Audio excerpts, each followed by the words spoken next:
성경적 관점에서 선교를 살펴봤고, 이제는 기독교 역사에 있어서 선교가 어떻게 실제화됐느냐.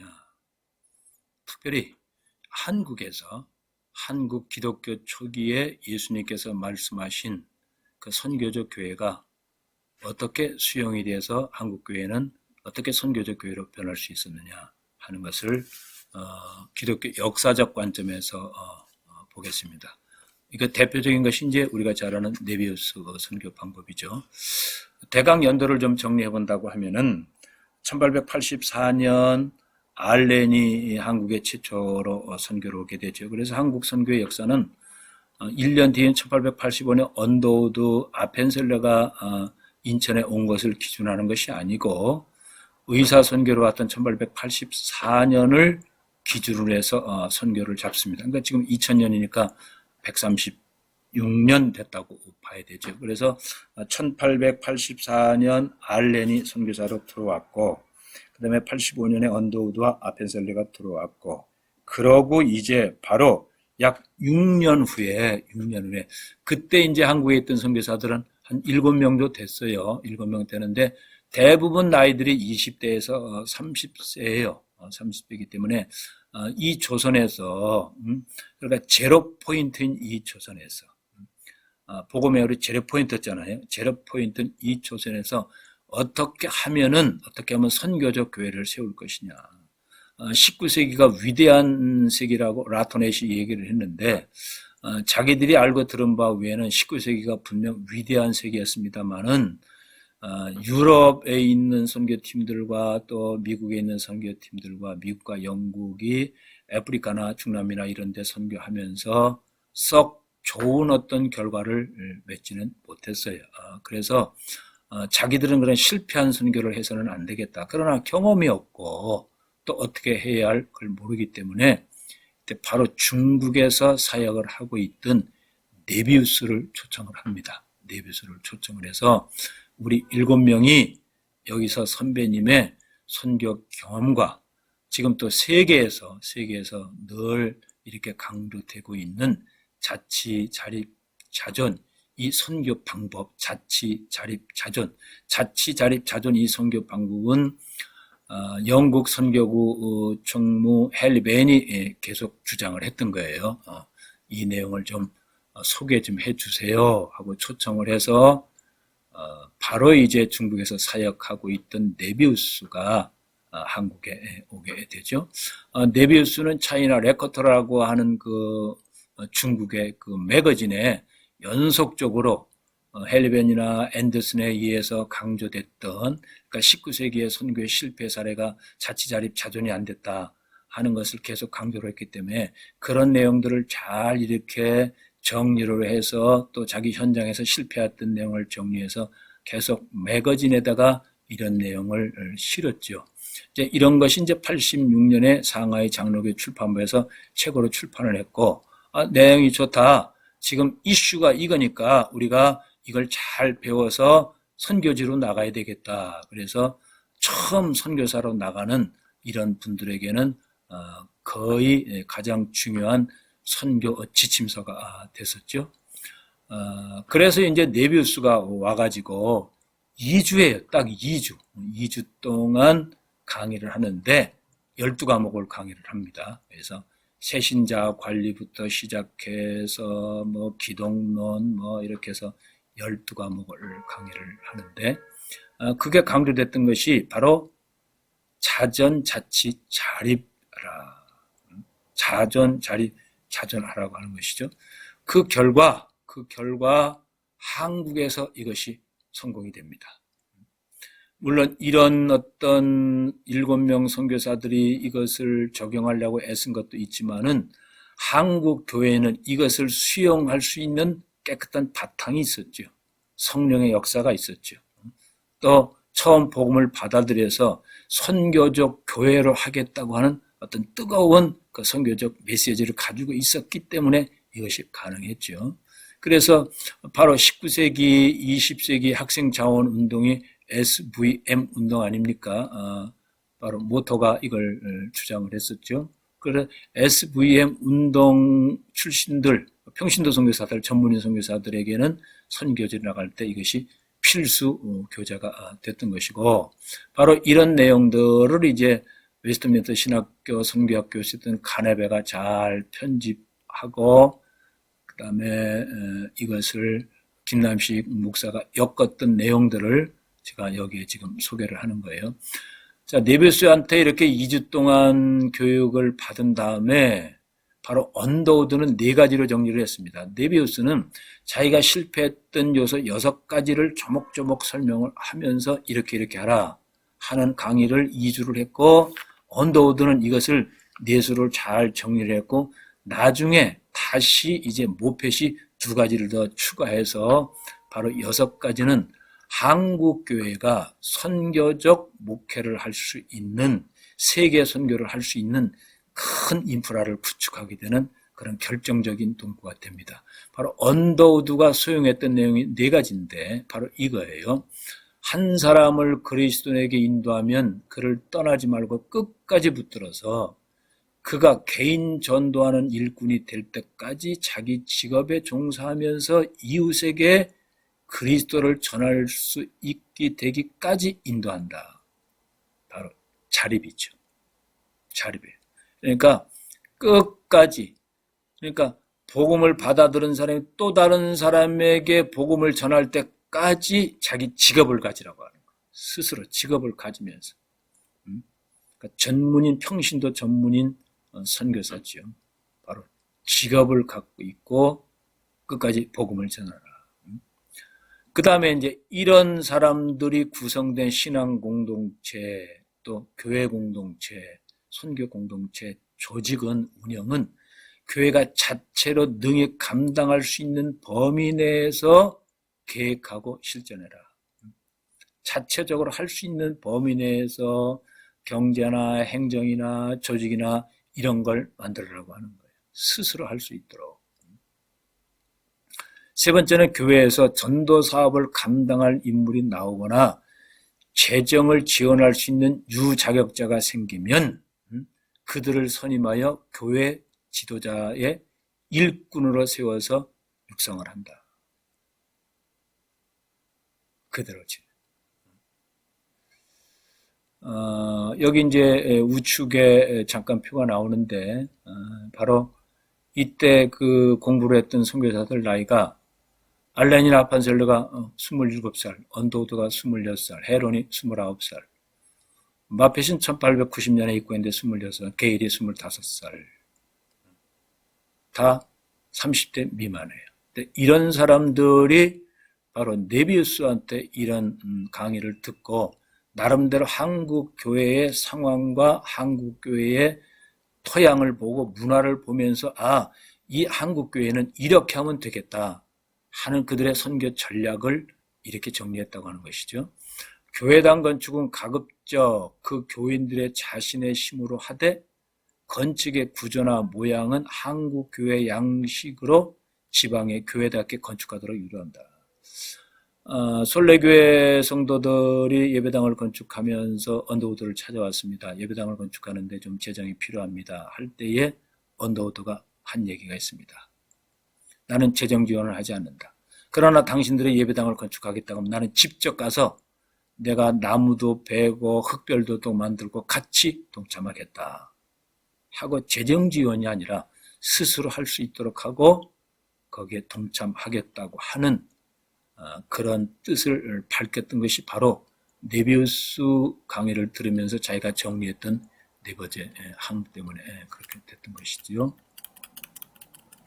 자, 배경을 다시 한번 봅니다. 앞에 조금 설명했습니다만은 네비우스 선교 방법은 네비우스의 독창적인 방법이 아니에요. 즉 영국교회 선교부 총무 32년 동안 했었죠. 선교 이론가고 선교 행정가고, 그러니까 영국 선교의 전체 전략과 행정과 모든 것을 다 총괄했던 선교의 최고였던 전략가지요. 그러니까 헨리 벤이 선교를 그동안 쭉 수많은 사람들을 해보니까 이런 문제가 있더라. 자치 자립이 되지 않음으로 인해서 너무도 어려운 문제가 많았고, 우리도 인정을 한다. 미국의 선교부 총무가 앤더슨이거든요. 우리도 마찬가지다. 우리도 그런 실패를 했다. 그래서 이제는 그런 실패를 하지 말고 바로 자치자립자존 이 방법을 중국과 한국에 한번 적용시켜보자 하고 샘플링을 한 건데 바로 그 적용시킨 것을 네비우스가 중국에 했는데 네비우스는 실패를 해요. 실패를 합니다. 그러니까 실패한 네비우스가 자기가 실패한 경험과 내가 이런 때문에 실패했다 6가지를 들고 너희는 나처럼 실패하지 말고 이렇게 하라 하는 것을 언더우드가 4가지로 정립을 한 거죠. 그래서 헨리반이나 앤더슨의 관심은 신생 선교 교회들이 어떻게 하면 독립교회로 성장하느냐. 다시 이야기하면은 처음부터 어떻게 하면 이 교회가 선교적 교회가 되냐는 거죠. 선교는 처음부터 선교를 전제로 한 선교가 되어야 됩니다. 어떻게 하면 선교적 교회가 되어야 하느냐. 선교하는 교회가 되어야 하느냐. 왜? 교회와 선교는 본질이니까. 교회는 선교를 위해서 세상으로 보냄을 받았기 때문에 그러기 위해서는 어떻게 하면 선교할 수 있는 교회로 성장하느냐가 과제였었죠. 헨리반은 주로 아프리카 지역에, 앤더슨은 아시아 지역에 소개하고 적용하고 있을 때죠. 그러나 성공한 사례는 없었죠. 그래서 네비우스가 중국에서 적용한 내용을 한국 선교에서 소개하고 이 정책이 바로 한국에 있는 교인들과 또 한국에 있는 어떤 지도자들 그들의 어떤 영성과 맞아 떨어졌다고 하는 것이죠. 자, 개인적인 배경이 있습니다. 네비우스는 화란인 후예로 태어나서 유니언 칼리지에 입학을 해서 21살에 장로교 목사로 임직받고 프린스턴에서 신학을 했습니다. 그리고 바로 중국 닝포 주재 선교사로 임명을 받게 되죠. 산동성입니다. 여기가 산동성. 바로 그 밑에 이제 61년 산동성으로 이동해서 이제 사역을 하는데 재미나는 것은 네비우스가 산동성에서 사역했던 그 지역에서도 바로 아까 얘기한 대로 자치자립자존이 안 됩니다. 그런데 바로 1912년에 한국에서 최초로 총회가 조직이 되면서 총회 헌의한 1번이 산동성으로 선교사를 파송하자고 했던 거예요. 바로 네비우스가 실패한 그 지역의 선교사로 파송하자고 해서 파송이 돼가지고 3분이 파송해서 산동성에서 위대한 선교사를 만들게 되지요. 바로 그러니까 자기는 산동성에서 이동해서 사역을 하면서 선교의 어떤 큰 열매를 맺지 못하고 학술적 연구를 많이 하게 됐던 거죠. 그래서 연구하면서 선교 이론을 논문을 발표하고 그러다가 바로 1890년 서울에 와서 강의를 했고 유명한 이제 바로 모펫의 간증이 이렇게 되어 있습니다. 25년간의 선교 경험을 토대로 하여 젊은 우리에게 그의 강의는 우리들의 마음속에 선교의 기본 원리에 대한 씨앗을 심어줬다. 그에게 얻은 2가지 큰 원리는 사경애와 작업이다. 아까 제가 그런 얘기를 했죠. 자, 6가지 실패한 얘기를 했다고 그랬어요. 방금 나왔던 것처럼 언더우드는 4가지로 정리했어요. 마펫은 4가지 플러스 2가지를 더한 거예요. 사경애다. 말씀이다. 오직 말씀이다. 그러고 더 작업이다. 더 확실한 작업이다. 이걸 통해서만 선교적 교회를 세울 수 있다 하는 것을 마포 3렬이 정리를 합니다. 그래서 이 선교, 이 사경회를 통해서 수많은 사람들이 변화가 되죠. 그러니까 한국은 처음부터 말씀에 위에 세워진 교회였다. 말씀이 육신이 돼서 이 땅에 오셔서 그 말씀이 또 다른 복음을 확장시켰던 것처럼 바로 처음부터 말씀을 위주로 말씀을 받아들였던 한국 교회이기 때문에 말씀의 능력으로 기름 부음을 받아서 그 말씀이 원하는 대로 대위임 명령을 수행하는 선교적 교회로 바뀌었다고 하는 거예요. 여기에 이제 핵심적인 인물이 김익두와 길선주 목사님이죠. 평양신학교 출신들입니다. 자, 이 네비스의 선교 신학을 그가 강의했던 내용을 조금 더 구체적으로 보면은 로마 가톨릭은 주 선교 대상을 엘리트 계층으로 했지만은 개신교는 중류층이나 하류층으로 접근해서 앤더슨이나 벤이 강조하는 거예요. 성경 공부하라고 하는 것이 선교 정책이에요. 중류층이나 하류층에 가서 성경 공부하라, 사경화하라는 거죠. 사경회. 기독교가 새로운 나라에 소개될 때 먼저 그 나라의 사람들의 마음과 대중을 배우려고 하지 않는다.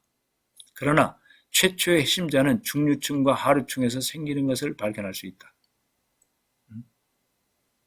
이들은 조용하며 대중들에게 큰 영향력을 발휘하지 못하는 것 같으나 실체에 있어서 이들은 독창적 토양에 깊은 뿌리를 내리고 있기 때문에 토착 주민을 변화시킬 수 있고 토착 주민을 문화화시킬 수 있는 자기 자신이기 때문에 바로 이들을 통해서 복음은 뿌리 내릴 수 있는 큰 토양이 된다. 바로 이제 이 네비우스 이론을 1893년 조직된 장로교 정치체제를 채택하는데 선교공회의에서 한국의 선교정책으로 채택이 됩니다. 한국의 선교정책으로 채택이 되는 거죠. 상류층보다는 근로층 대상으로 전도하는 게 낫다. 부녀자들에게 전도하고 소녀들을 교육하는 데 주력해야 할 것이다. 제2세대 교육에는 부인들의 큰 영향을 미치기 때문이고 특별히 초등학교를 경험하면서 기독교 교육은 여러 가지를 달성할 수 있다. 그러므로 교사 양성에 힘써야 한다. 이게 지금 선교 정책으로 채택이 된 거예요. 장차 한국의 목사들도 이런 학교에서 배출될 것이므로 이 점을 더욱 유의할 것이고 사람을 회개시키는 것은 맞습니다. 그러므로 좋은 성경을 번역을 해서 내놓는 것이 성경 번역하는 것이 아주 시급한 과제다. 언더우드와 아펜셀러가 성경 번역하는 데 집중을 하지요. 특별히 기독교 서적이나 출판물을 한문으로 쓰지 말고 전도 대상자 국가인 종족인 한국말로 써라. 그들의 말로 써라. 교회가 생명 있는 교회가 되려면 자립적 교회가 되어야 하며 교인은 각자가 더 많은 헌금을 하여 의존하는 정신을 가진 교인 수가 줄고 자립하는 교인이 늘어나게 해야 한다. 신자들이 종족들을 그리스도에게 인도하게 해야 한다. 그래서 대중에게 설교하기보다 전도자를 양성해서 신자가 자기 종족을 전도할 수 있도록 해야 한다는 거죠.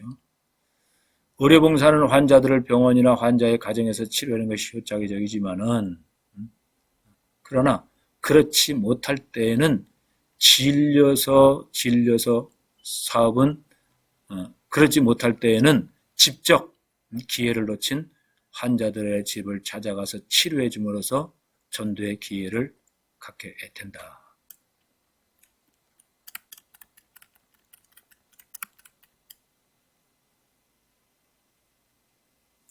자, 선교 방법. 네비우스 선교 방법은 토착화 교회 독립에서 시작된다. 토착화 교회의 독립으로 시작된다. 토착교회를 독립시키겠다고 하는 것이죠. 이 이야기는 위임을 전제로 선교하라고 하는 거예요. 처음부터 위임하겠다. 즉 선교는 위임을 전제로 해야 됩니다. 끝까지 설립된 개척된 교회에서 끝까지 있는 것이 아니라 바울이 선교를 할 때에 짧으면 6개월, 길어야 3년이잖아요. 그래서 교회를 세워서 자치자립 자존할 수 있고 제자가 나오고 선교적 교회가 되면은 현지인에게 리더십을 위양하라고 하는 거예요. 그러니까 처음부터 위양을 전제로 한 사역은 바쁩니다. 로드맵이 나와요. 언제까지 교회 개척하고 언제까지 훈련시키고 언제까지 위임을 해야 되겠다 하는 로드맵이 나오기 때문에 바쁜 거죠. 또 하나는 중국에서 원주민 사역자들에게 보수를 지급함으로 실패한 경험을 대안으로 제시된 방법입니다. 새신자들을 사역자로 고용해서 보수를 주면은 실패할 수밖에 없다 하는 내용을 8가지로 정리를 했는데, 그렇게 되면 선교사들과 좋은 관계를 유지하기보다는 다른 자리로 옮기기를 시도한다. 그런 예가 많죠. 특별히 이제 통역을 어쩔 수 없이 쓸 경우에 이 통역들이 보수를 더 많이 주는 그런 쪽으로 움직이는 현상이 선교 현장에서 많이 나오지 않습니까? 그러니까 통역이 중요한 게 아니라 통역자 이전에 바로 사역자가 돼야 되는 거죠. 통역자 이전에 사역자가 되라는 이야기죠. 그러다 보니까 그들 사이에 시기와 불만이 생기고 현지인들에게 설교자로 종으로 유능한 자로 느껴지지 못하게 된다고 하는 거예요. 그러니까 봉급쟁이로 느껴지게 된다 이 뜻이에요. 본인에게도 직업의식을 주게 되고 이웃에게도 나는 직업이 있다 하는 자만심을 드러낼 때도 있다. 더 문제는 사역자가 지위를 잃었을 때 옛생활로 돌아간 것이 아니라 완전히 교회를 떠난다. 그로 인해서 전도에 방해되는 거예요. 타락해버린다는 거예요. 보수를 바라는 마음은 자극하기 쉬우며 보수를 바라는 그리스도인의 수를 증가시킬 수 있는 위험성도 있다. 고용제도는 자원하여 무보수로 일하는 것을 막기가 쉽다. 보수를 바라는 그리스도인의 수를 증가시킨다. 크리스찬으로 보든지 불신자 공동체로 보든지 선교사역의 선교 사역이 어떤 본질을 저하시킬 수가 있고, 특별히 어떤 알려지지 않는 영적인 일을 할 때에 경제적인 수익과 연관시켜서 일하는 경향들이 때때로 나타난다. 새로운 방법이죠. 아까도 대강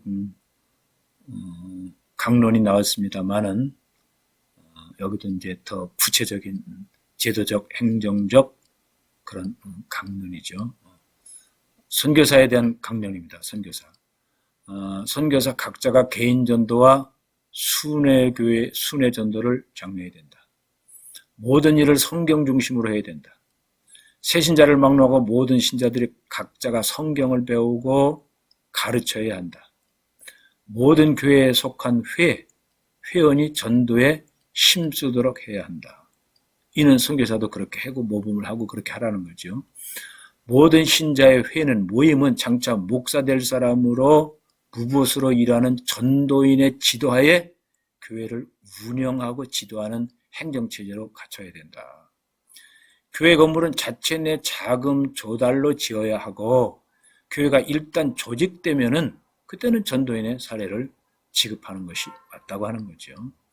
체계적인 성경 공부를 가르침으로써 각 신자가 앞으로 성경 공부반을 지도하거나 도울 수 있도록 해야 되고, 엄격한 성경 중심 생활을 할 수 있도록 지도해야 되고, 다른 교회와 협조를 장려하며 적어도 서로가 지역을 분할하여 일할 것을 권장한다. 선교 지역 분할이라든지 사역의 분할이죠. 특히 이제 소송 문제가 많이 나왔는데, 소송 문제 같은 이런 유서 사건은 선교사가 관여하는 것을 삼가야 된다. 그러나 주민들이 어려운 문제, 힘든 문제, 이런 문제는 언제든지 도울 수 있는 자세를 갖춰야 된다.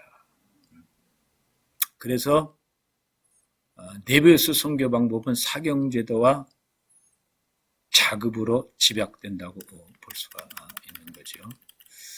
아까도 어떤 얘기를 했죠. 언더우드가 1890년 소래마을 그리스도인들의 예배당 건축 필요성을 설명하면서 후원의 질문을 받습니다. 나는 당신들은 당신들의 예배당을 지을 수 있습니다. 우리는 형편이 어렵습니다. 그렇지 않았어요. 실제 재정적으로 언더우드는 여유가 있었어요. 나는 당신들의 예배당을 건축한다면 나는 나무를 자르고 기둥을 세우는 일을 기쁘게 돕겠다. 그래서 소래교인들은 돌아가게 되고 한국인에 의해서 최초로 세워진 교회가 황해도에 있는 솔레교회입니다. 선교사가 언더우드와 아펜셀러가 세문안교회 정동교회를 세우기 전에 이미 소래교회가 한국위원회에서 세워지게 된 것이죠. 자전방안도, 순회설교, 노방전거, 사랑방전도, 연숙전도, 문서전부, 부흥회, 사경의 형태를 오직 영혼구원에 초점을 맞춰야 하고, 작업 원리는 교회뿐만 아니라 학교 설립하고 성경벽하고 병원 사업하는데도 그대로 다 똑같이 적용이 됩니다.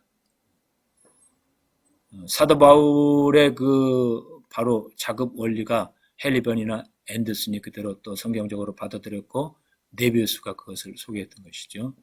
그래서 우리는 1907년 장로교 최초 동로회가 조직되고 최초의 7명 목사를 임직하면서 바로 이기풍 목사를 제주도로 파송하게 되는 바로 이것이 그런 겁니다.